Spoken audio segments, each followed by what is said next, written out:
Zoe. Introduce yourself to everyone, please. Hi, I'm Zoe. I'm from CHRJ Secondary Toa Payoh.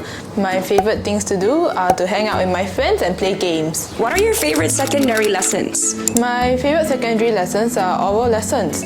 They teach me the scare strategy so that I can scare my examiners away during exams. Oh, tell us more about the scare strategy that you just mentioned. SCARE is a strategy that I use to reorganize my thoughts and prepare my responses during oral exams. What does SCARE stand for?